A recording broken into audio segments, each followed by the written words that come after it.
La Nissan Ariya EV la plus rapide, ce modèle Nismo n'est pas le crossover électrique de taille moyenne le plus rapide ni le plus dynamique que vous puissiez choisir. Mais elle pourrait tout de même vous séduire par sa rapidité, son allure attrayante et son habitacle élégant. Je m'appelle Jonathan Crouch, je teste des voitures depuis plus de 40 ans.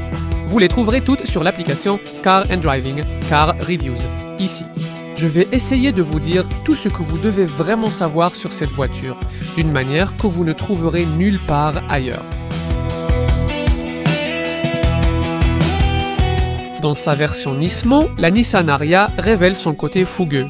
Regardons cela de plus près. En 40 ans d'histoire, la division sportive Nismo de Nissan a produit quelques voitures intéressantes. Certaines excellentes, comme la GT-R, la Supercar Nismo, d'autres bonnes, comme la 370iZ, le coupé performant Nismo, et d'autres moins réussies, comme la Juke, le petit SUV Nismo un peu excentrique.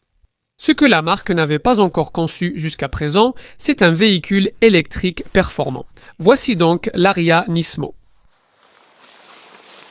Jusqu'à présent, de nombreux crossovers électriques axés sur la performance ont déjà été proposés. Certains sont assez rapides, comme la Volkswagen ID.4 GTX avec 340 chevaux et d'autres très rapides, comme la Hyundai Ioniq 5N avec 650 chevaux ou 435 chevaux. L'Ariya Nismo se situe quelque part entre les deux. C'est la première Nissan badgée Nismo à être proposée en Europe depuis que la GT-R a été contrainte à une retraite anticipée à cause de réglementations sur les émissions plus strictes. Peut-elle vraiment être une digne héritière de cette voiture mémorable ? Nous allons le voir ici. Vous pouvez en savoir plus sur ce type de voiture en téléchargeant l'application Car and Driving Car Reviews. Et si vous vous intéressez spécifiquement à cette Ariya Nismo, il vous faudra rester avec nous pour l'essai routier le plus complet de l'industrie, le Car and Driving Road Test. Étant donné l'héritage de la sous-marque Nismo, vous pourriez en attendre beaucoup ici. Mais si vous avez déjà essayé d'autres voitures de ce segment, vous pourriez au départ vous sentir un peu déçu. Pas question pour Nissan d'adopter le différentiel arrière complexe d'une Hyundai Ioniq 5N ou d'une Kia EV6 GT, ni les doubles moteurs sur l'essieu arrière de la voiture, qui partagent la même plateforme AMPR Medium que cette Ariya, l'Alpine A390. À une époque où les deux modèles coréens mentionnés plus tôt vous divertissent. Avec jusqu'à 650 chevaux, vous pourriez aussi vous attendre à un peu plus de puissance que les 435 chevaux proposés ici, soit 129 chevaux de plus que l'Ariya standard 87 kWh modèle Evolve e-Force. Cette version haut de gamme en est la base, alors réajustez un peu vos attentes et réfléchissez davantage. En ce qui concerne les voitures moins nerveuses dans ce segment, disons une Volkswagen ID.4 GTX ou une Tesla Model 3 Performance. Et vous serez plus proche du genre de sportif familial un peu plus raisonnable que cette Nissan essaie d'être. Elle est un peu plus rapide que l'offre de Wolfsburg, mais nettement plus lente que le modèle de Musk. Certainement assez rapide pour égayer considérablement votre trajet du matin, en supposant que celui-ci se fasse sur le genre de route de campagne déserte et sinueuse qui ne ressemble à presque aucun trajet du matin. Le reste, 262 km/h, est atteint en 5 secondes. Exactement si vous sélectionnez le mode Nismo dynamique. Cela a été ajouté à la sélection habituelle des modes de conduite et ajoute une sonorité de moteur synthétisée. Mais cela n'augmente pas la vitesse maximale que vous obtiendriez normalement avec une configuration à deux moteurs, toujours limitée à 200 km/h. Alors, qu'est-ce qui a été fait ici par la division sport automobile de Nissan, à part l'ajustement du logiciel du moteur pour quelques chevaux freinés supplémentaires ? Eh bien, le système à deux moteurs e-Force à 4 roues motrices a été modifié de sorte qu'une plus grande partie de son couple soit orientée vers l'arrière. C'est variable selon la surface de la route en dessous, ce qui fait que l'avant peut recevoir jusqu'à 60% de la puissance du moteur et l'arrière jusqu'à 75%. Les ingénieurs ont également peaufiné la suspension, même si, malheureusement, l'amortissement adaptatif n'est pas prévu, même en option. À la place, Nismo s'est contenté de raffermir considérablement les ressorts, les amortisseurs et les barres anti-roulis. En fait, comme vous le découvrirez la première fois que vous emprunterez une route en mauvais état, l'amortissement de rebond à l'arrière est 67% plus ferme que celui d'une Ariya ordinaire. vous le sentirez sur les ralentisseurs. Si c'était pour faire cela, on aurait espéré que Nismo aille jusqu'au bout en donnant un peu plus de ressenti à la direction et en renforçant les freins. Mais il n'y a rien de tout cela ici. Donc, on n'est pas aussi encouragé qu'on devrait l'être à profiter de la meilleure traction offerte par les pneus Michelin Pilot Sport EV sur mesure. Et, bien sûr, il n'y a certainement pas l'agilité en virage que l'on retrouve chez les modèles haut de gamme mentionnés plus tôt, avec leur système capable de répartir le couple entre les roues arrière lors des accélérations en courbe. Et ce genre de configuration est appréciable quand on essaie de faire passer un SUV électrique familial de 2,2 tonnes à travers une série de virages exigeants. Pratiquement tout le reste est identique à ce que l'on trouve sur la version à double moteur classique de cette voiture. À l'exception, évidemment, de l'autonomie de 420 km que vous obtenez avec la batterie de 87 kWh, soit 93 km de moins que le modèle Ariya e-Force classique. C'est le minimum offert dans ce segment. Contrairement à certains concurrents, il n'y a pas de frein au volant. Des palettes de régénération qui pourraient vous inciter à essayer d'améliorer cette autonomie. Juste le bouton habituel e-pédale de l'Ariya qui maximise la récupération d'énergie jusqu'à 0,22 G, au point que la pédale de frein réelle est rarement nécessaire. C'est l'une des choses que nous avons appréciées avec l'Ariya classique. L'autre, c'est le pack d'aide à la conduite autonome ProPilot de Nissan, qui vous maintient centré dans votre voie et se connecte au système de navigation pour anticiper ce qui vous attend. Il réagit au changement de limitation de vitesse et adapte la conduite en conséquence, tout en détectant en douceur les différentes topographies. Par exemple, lors d'une sortie d'autoroute ou d'une bretelle, il ralentit automatiquement la voiture et vous maintient toujours au centre de la courbe. Peu de systèmes similaires fonctionnent mieux que celui-ci, mais ce n'est pas vraiment le genre d'argument de vente qu'un client à la recherche d'un crossover électrique de taille moyenne et dynamique va rechercher. Le badge Nismo promettait plus, peut-être qu'à l'avenir il tiendra cette promesse, mais pour l'instant c'est encore un travail en cours.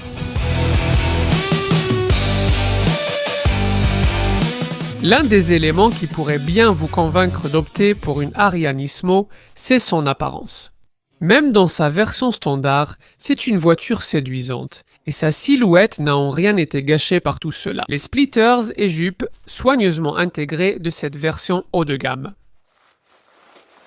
Ceux-ci ont ajouté 40% d'appui supplémentaire sans affecter le coefficient de traînée aérodynamique de 0,30 de la version standard avec les garnitures rouges inférieures et les grandes jantes NKI de 20 pouces. Équipée de pneus Michelin Pilot Sport EV, cette Ariya Nismo se distingue également par des accents rouges sur les coques de rétroviseurs noirs.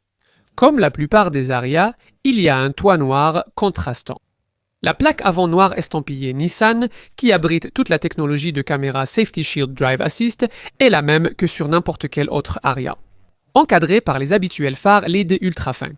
Mais cette version haut de gamme bénéficie d'une face avant plus profonde. Un spoiler estampillé Nismo avec une finition rouge et de fines fontes d'air en noir, brillant à chaque extrémité du pare-choc sur mesure.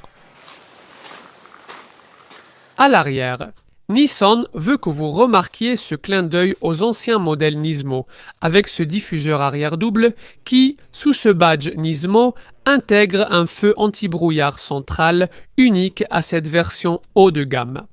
Un badge e-Force sur le haillon vous rappelle le statut à 2 moteurs de cette voiture. Et au-dessus, la barre lumineuse LED sur toute la largeur attendue est complétée par un becquet arrière ducktail supplémentaire pour compléter le spoiler de toit habituel de l'Ariya. Des ornements extérieurs bien choisis. Alors, à quoi cela ressemble-t-il à l'intérieur? On s'approche, la clé de la voiture dans la poche, les feux de jour, les feux arrière et l'éclairage intérieur s'allument tous, ce qui est très appréciable la nuit. Une fois à l'intérieur, malgré les efforts de Nissan, ce n'est pas aussi sportif qu'on l'imagine. Assise au volant, on ressent un univers différent, à cause des accents rouges sur les aérateurs, du bouton de démarrage rouge et des sièges sport estampillés Nismo avec leur sellerie en suédine et cuir synthétique.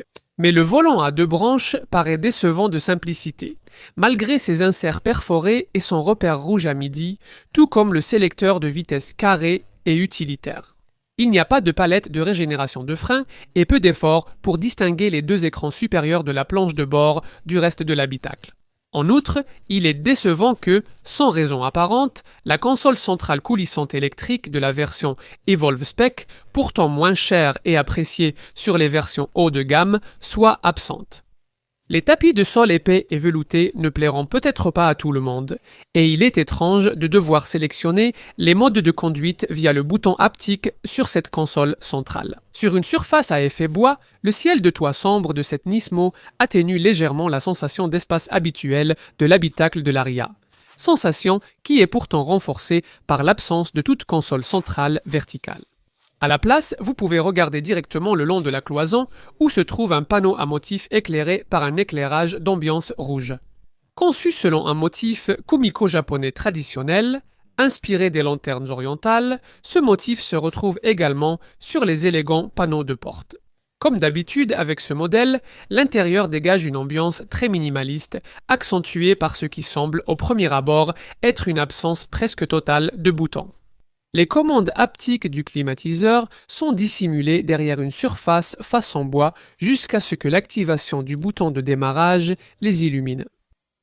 Comme on peut s'y attendre pour ce prix, tout est très bien équipé avec un affichage tête haute, un système de caméra à 360 degrés et un système audio Bose haut de gamme à 10 haut-parleurs.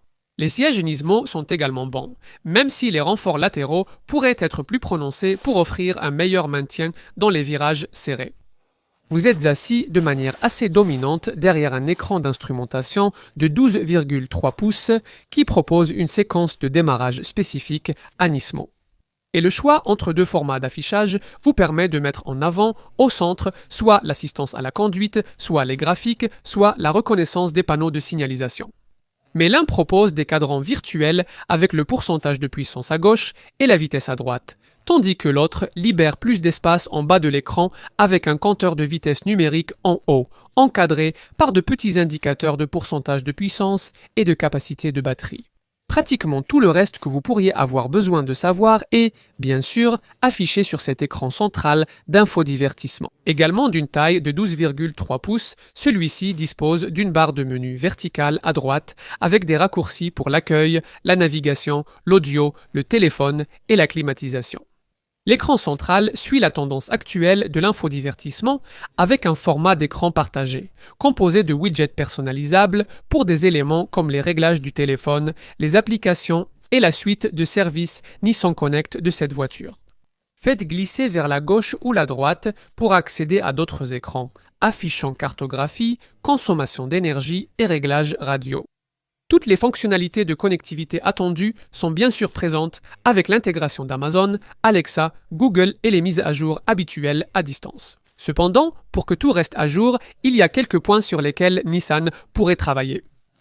Le système de duplication de smartphone ne fonctionne sans fil qu'avec Apple CarPlay, donc les utilisateurs d'Android Auto devront encore se débrouiller avec un câble peu esthétique. Le système de reconnaissance vocale hybride fonctionne avec Amazon Alexa, mais il est encore incapable de faire quelque chose d'aussi simple que de trouver une station de radio préférée. Le système de navigation est efficace, cependant, il intègre un planificateur d'itinéraire intelligent qui calcule le meilleur trajet en fonction de divers facteurs en temps réel, comme la circulation, l'état des routes, la disponibilité des bornes de recharge et le niveau de batterie restant. La visibilité générale n'est pas mauvaise, mais vous pourriez avoir besoin de la caméra à vue panoramique à 360 degrés et des capteurs tout autour pour certaines manœuvres de stationnement délicates.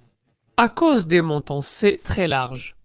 Tout à l'heure, nous avons mentionné que payer plus pour ce modèle Nismo vous offre moins en termes d'ingéniosité dans l'habitacle. Non seulement vous passez de la console centrale, coulissante électriquement des modèles moins évolués, mais vous passez aussi de ce compartiment central du tableau de bord à extension électrique avec sa tablette intégrée pour ordinateur portable. Maintenant, cela est remplacé ici par une sorte de boîte à gants centrale, ce qui est appréciable car la boîte à gants ordinaire n'est pas très grande. Les vides-poches de porte, d'apparence bas de gamme, intègrent des porte-bouteilles et sont plus spacieux qu'ils ne paraissent. Et contrairement à la plupart de ses rivaux, Nissan n'a pas oublié un compartiment à lunettes de soleil au plafond. Cette console centrale dispose de 2 porte-gobelets couverts. Mais le compartiment de rangement à couvercle avec garniture rouge derrière eux n'a de place pour rien d'autre que le chargeur de téléphone sans fil fourni de série. Il est assez difficile d'accéder à la partie inférieure de cette console centrale, qui comprend un vide-poche profond et étroit, une prise 12 volts ainsi que des ports USB-A et USB-C. Il y a des pinces à tickets sur les 2 pare-soleil. N'est-ce pas? Jetons un œil à l'espace des sièges d'arrière, que vous pourriez souhaiter voir amélioré. La longueur d'empattement raisonnable de 2775 mm de Nissan, eh bien, l'absence de tunnel central et les 780 mm d'espace pour étendre les jambes sont tous deux appréciables. Et cette Nissan offre beaucoup plus d'espace à l'arrière que sa cousine Alpine A3 190. Mais la silhouette de coupé SUV à l'arrière incliné signifie, sans surprise, que les personnes de plus d'1,80 m vont se retrouver avec la tête assez proche du plafond. L'espace pour la tête à l'arrière de 930 mm devrait convenir à la plupart des adultes, même si, contrairement au modèle moins cher, le dossier ne s'incline pas et il n'y a pas de coulissement de l'assise. Maintenant, on pourrait penser qu'à ce prix-là, on aurait droit à une climatisation trizone séparée à l'arrière. Mais des points sont regagnés grâce à la présence de 2 ports USB-C pour les adolescents obsédés par les jeux vidéo. Il y a des lampes de lecture au plafond, des porte-bouteilles dans les portières, des pochettes de rangement au dos des sièges. Des crochets à vêtements se trouvent dans les poignées de maintien. Et il y a les habituels doubles porte-gobelets dans cet accoudoir rabattable. N'est-ce pas? Finissons avec un coup d'œil au coffre. C'est plutôt décevant pour un véhicule électrique censé avoir une plateforme dédiée au VE. Tout doit aller ici, parce que, contrairement à certains concurrents, il n'y a pas d'espace supplémentaire à l'avant sous le capot, Nissan ayant rempli cet espace avec l'installation du système de climatisation. De toute façon, le haillon électrique de série s'ouvre pour révéler un espace de 415 litres sur cette Nismo e-Force. C'est 53 litres de moins que ce que vous obtenez avec une version à moteur unique. Néanmoins, le coffre de cette Nissan a une forme bien carrée, qui permet d'y loger une quantité surprenante d'affaires. C'est pourquoi jusqu'à 8 valises cabine peuvent y tenir Nissan. Nissan souhaite que vous remarquiez le double plancher pour les bagages, car le caisson de base Bose et le moteur sur l'essieu arrière sous le plancher réduisent l'espace disponible. Ici, vous ne pouvez pas en faire grand-chose. Il y a 2 compartiments profonds de chaque côté pour les 2 sacs de câbles de recharge. Il manque une prise 12 volts et un éclairage intérieur du haillon. Mais il y a 4 crochets d'arrimage, 2 crochets pour sac et des lumières des 2 côtés. Cependant, aucune place n'est prévue pour une roue de secours. Donc, comme avec la plupart des véhicules électriques, si vous crevez, vous allez vous retrouver sur le bord de la route avec un kit de réparation. Malheureusement, il n'y a pas de dossier arrière fractionné 40-20-40 utile, et Nissan n'a pas non plus prévu de trappe à ski, donc les objets plus lents ne peuvent pas être avancés entre 2 passagers assis à l'arrière. Au moins, lorsque le dossier arrière fractionné 60-40 se rabat, il devient presque plat, libérant jusqu'à 1780 mm de longueur de chargement et jusqu'à 850 mm de hauteur de chargement. La capacité du coffre avec les sièges rabattus est de 1290 litres, c'est exact. La sous-marque Nismo de Nissan vend 80% de ses voitures au Japon, donc attendez-vous à ce que celle-ci soit une rareté sur les routes britanniques. Au moment de ce test, à la fin de l'automne 2025, la société demandait 56 630 livres pour cette Ariya Nismo. Cela vous offre 435 chevaux ici, en tenant compte des 6 000 livres supplémentaires dont vous aurez besoin. Le modèle haut de gamme dans la partie standard de la gamme Ariya. Le Evolve e-Force de 87 kWh qui développe 306 chevaux. Alors, comment cela se positionne-t-il en termes de rapport qualité-prix? Eh bien, cela dépend de votre point de comparaison. En termes de puissance, nous suggérons ceci. Les concurrents les plus proches du Nissan dans la catégorie des crossovers électriques sportifs de taille moyenne sont soit les versions performance de 459 chevaux des Tesla Model 3 et Model Y, soit la voiture de ce segment qui partage la plateforme AMPR Medium de cette Ariya, l'Alpine A390, qui se compare à cette Nismo dans sa version GT moins puissante de 390 chevaux. Mais tous les modèles que je viens de mentionner tournent autour de la barre des 60 000 livres, soit nettement plus que ce Nissan. En ce qui concerne les autres voitures que vous pourriez envisager dans cette catégorie, eh bien, cette Ariya Nismo se situe un peu maladroitement entre les extrêmes de ce secteur. Elle est nettement plus puissante que les modèles ID4 GTX et ID5 GTX de Volkswagen, qui, comme deux autres rivales potentiels. La Skoda Enyaq VRS et Enyaq Coupé VRS offrent 340 chevaux et coûtent entre 52 000 et 54 000 livres sterling au moment où nous avons filmé. Mais cette Nissan est nettement moins puissante que la Kia UV6 GT et la Hyundai Ioniq 5N, qui coûtent respectivement 60 000 et 65 000 livres sterling au moment où nous avons filmé, et offrent une puissance impressionnante de 650 chevaux. Peut-être que cette Nissan correspond exactement à ce que vous cherchez dans ce segment. Si oui, vous voudrez sûrement en savoir plus sur son équipement de série. Alors regardons cela de plus près maintenant.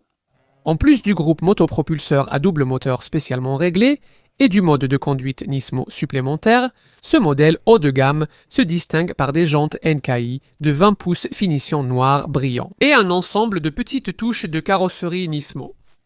Rétroviseurs extérieurs couleur carrosserie avec des accents rouges, fente d'air avant spécifique et à l'arrière, un becquet type queue de canard, un diffuseur double et un feu anti-brouillard arrière Nismo unique.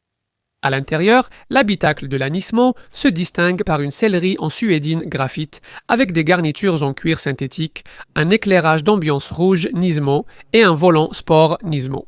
Il y a aussi cette finition de peinture gris furtif unique qui se combine avec un toit de couleur noire contrastante. Tout cela s'ajoute bien sûr à tous les éléments d'équipement que vous retrouvez sur la version haut de gamme Evolve de l'Ariya, qui elle-même est déjà très bien équipée. Des éléments comme un toit panoramique électrique, un système audio Bose à 10 haut-parleurs et un affichage tête haute. En plus de l'accès sans clé, du chauffage pour les sièges arrière, des sièges avant ventilés et d'un système Pro Pilot Park qui gare la voiture pour vous dans les espaces restreints. Il y a aussi l'assistance au feu de route adaptatif pour les phares Full LED ultra fins, qui intègrent 4 projecteurs de 20 mm et sont associés à des clignotants animés. Et un rétroviseur intelligent qui vous permet de voir numériquement ce qui se passe derrière la voiture grâce à un écran LCD intégré dans le rétroviseur central.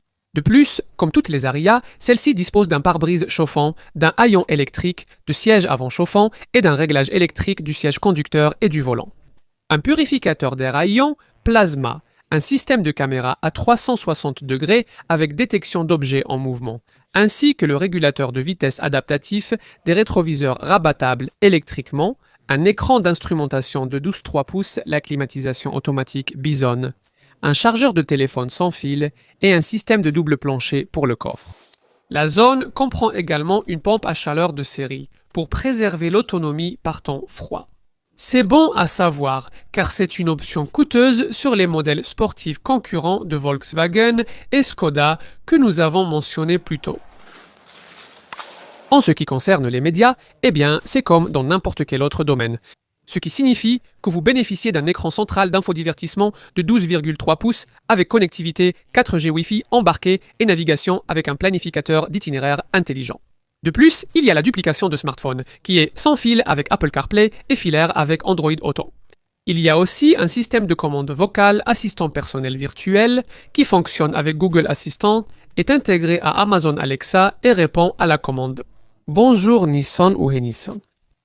Et tout le système est maintenu à jour, avec des mises à jour régulières en ligne sur les options.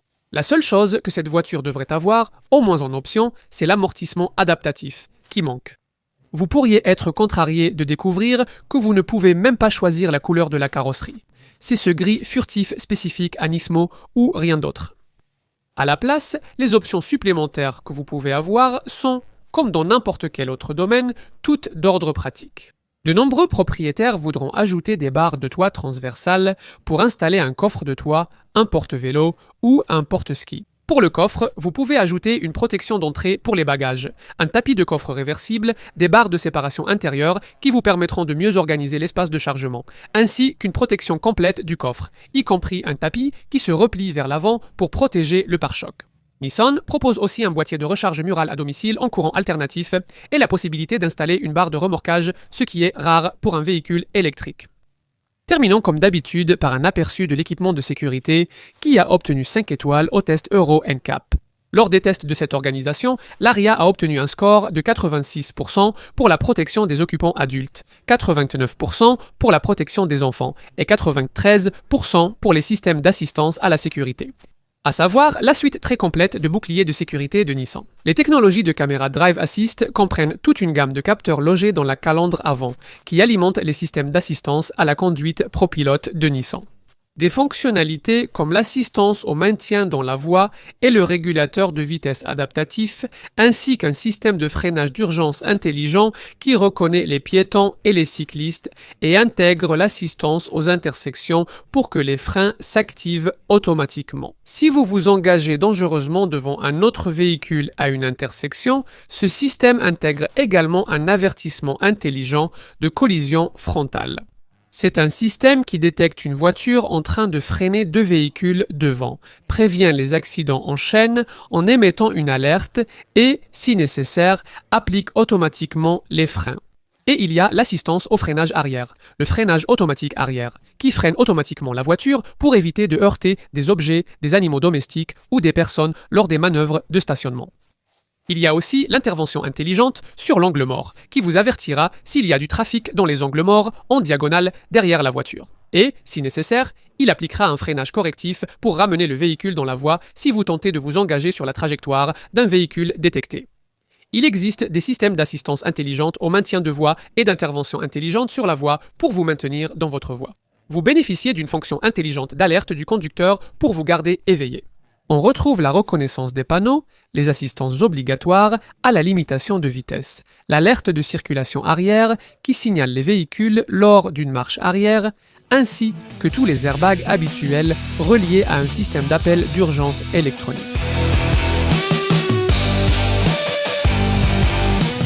Nous vous avons donné l'autonomie de 420 km de ce modèle Nismo dans notre section conduite.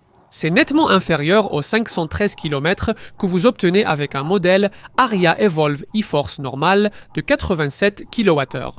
Et c'est aussi, de loin, le chiffre le plus bas de la catégorie, même inférieur aux 447 km annoncés, que vous obtiendriez avec des modèles beaucoup plus puissants comme les Ioniq 5N et Kia EV6 GT haut de gamme dans ce segment, en termes de modèle, plus proche du type de voiture qu'est cette Nissan. Vous obtiendriez un peu plus de 515 km avec une Volkswagen ID.4 GTX ou une Skoda Enyaq VRS et 555 km pour la cousine éloignée de cette Nissan, la version GT de l'Alpine A390. Il y a une section graphique sur la consommation d'énergie à l'écran central qui affiche votre consommation en kilowatts actuellement et sur les 5, 10 ou 15 dernières minutes. Nous avons généralement obtenu entre 2,5 et 3 miles par kilowattheure lors de ce test, le chiffre le plus bas correspondant à une autonomie d'environ 350 km maximum. Avec l'utilisation fréquente du système de récupération d'énergie au freinage e-pédale fourni, nous avons parfois réussi à atteindre environ 3,2 miles par kilowattheure. Pour faire mieux, il faut garder le sélecteur de vitesse carré en position B plutôt qu'en D. C'est presque une sélection permanente du mode de conduite éco le plus économique. Ce qui, bien sûr, limite fortement la puissance et va complètement à l'encontre de l'intérêt de choisir ce modèle Nismo à la base. Mais si vous êtes capable de faire cela, vous devriez au moins pouvoir vous rapprocher de la consommation officielle WLTP, même dans des conditions plus froides. Grâce à la pompe à chaleur de série pour la recharge de la batterie, vous pourriez être déçu par la vitesse de charge d'essai très banale de 130 kW. Ce qui signifie que, comme la plupart des véhicules électriques de cette taille, il faut environ une demi-heure pour passer de 10 à 80% de charge. Nissan affirme qu'il y a plus de 16 000 stations de recharge d'ici à travers l'Europe, comme on peut s'y attendre sur un véhicule électrique moderne. L'écran central vous indiquera l'emplacement de la borne de recharge publique la plus proche ici, grâce à un planificateur d'itinéraire intelligent intégré. Et un détail appréciable est l'ajout d'une lumière d'inspection LED au niveau du point de charge de la voiture. Ainsi, les propriétaires n'auront pas à compter sur l'éclairage public pour brancher leur voiture à une source électrique la nuit. Pourquoi les autres constructeurs ne font-ils pas la même chose? Cette voiture est prête pour une recharge en courant alternatif triphasé de 22 kW. Mais si vous ne pouvez recharger qu'avec une borne murale domestique monophasée de 7,4 kW, il vous faudra environ 14 heures pour une charge complète. Ce qui signifie que si vous terminez tard et commencez tôt, vous pourriez avoir des problèmes pour vos trajets. Les choses iront mieux, bien sûr, si vous pouvez recharger au moins à 11 kW sur une alimentation triphasée en courant alternatif. Dans ce cas, vous pouvez réduire le temps de recharge complète à 9h30. Vous pouvez, bien sûr, programmer les horaires de recharge et préconditionner le climat de l'habitacle depuis votre smartphone ici, via l'application Nissan Charge fournie. Avec ces fourgonnettes, Nissan propose certaines des garanties les plus longues du marché, mais ce n'est pas le cas avec ces voitures. Vous devez donc vous contenter du forfait habituel de 3 ans ou 60 000 miles, ainsi que de la garantie batterie standard de l'industrie de 8 ans ou 100 000 miles. L'entretien doit être fait chaque année ou tous les 18 000 miles selon le premier cas. Et Nissan propose un plan d'entretien amélioré qui peut être choisi avec des forfaits de 2, 3 ou 4 ans. Il y a la fiscalité habituelle à faible avantage en nature pour les véhicules électriques, soit 3% comme nous l'avons testé jusqu'au printemps 2026. Mais vous devrez désormais payer pour circuler dans la zone de péage urbain de Londres. Et ce modèle Nismo dépasse le seuil pour la taxe sur les voitures de luxe du gouvernement. Vous devrez donc en tenir compte dans vos frais d'utilisation courants. L'assurance est en groupe 41. La dépréciation est estimée à environ 40%. Après 3 ans ou 36 000 miles, c'est une drôle de combinaison. Cette version Nismo est bien plus qu'une simple amélioration de la finition Ariya. Mais elle ne va pas jusqu'à être un véritable modèle de performance autonome, bien conçu comme on aurait pu l'espérer d'une sous-marque, avec 40 ans d'héritage dans le sport automobile. Il est également difficile de voir à qui elle pourrait se vendre, surtout compte tenu de l'autonomie électrique modeste et de la vitesse de charge DC proposée. Quelqu'un séduit par une Ariya EV a peu de chances d'être un fan de Nismo. Et l'inverse est également vrai. Si vous voulez un crossover électrique rapide de taille moyenne comme celui-ci, sans avoir besoin de quelque chose d'aussi extrême qu'une Ioniq 5N haut de gamme, il est difficile d'ignorer que, pour à peine plus que ce que demande Nissan. Ici, vous pourriez obtenir une réponse plus rapide avec une Tesla Model 3 Performance et une tenue de route plus précise avec une Alpine A3 190 GT. Mais la puissance n'est pas tout. Et tout le monde ne cherche pas à conduire sur les portières avec ce genre de voiture. Cette Ariya Nismo vous offre autant d'accélération et de dynamisme de conduite que la plupart d'entre nous pourront jamais utiliser légalement. Elle est aussi très élégante, possède un bel habitacle, est richement équipée et paraît moins tape à l'œil que beaucoup de ses concurrentes. Ainsi, vous éviterez les accusations de crise de la quarantaine qui pourraient accompagner l'achat de quelque chose comme une Ioniq 5N. Nous pensons tout de même que Nismo peut faire mieux que ça. Apparemment, leurs ingénieurs sont ouverts à l'idée d'un modèle Ariya Nismo RS plus rapide. Peut-être que c'est la voiture que celle-ci aurait dû être.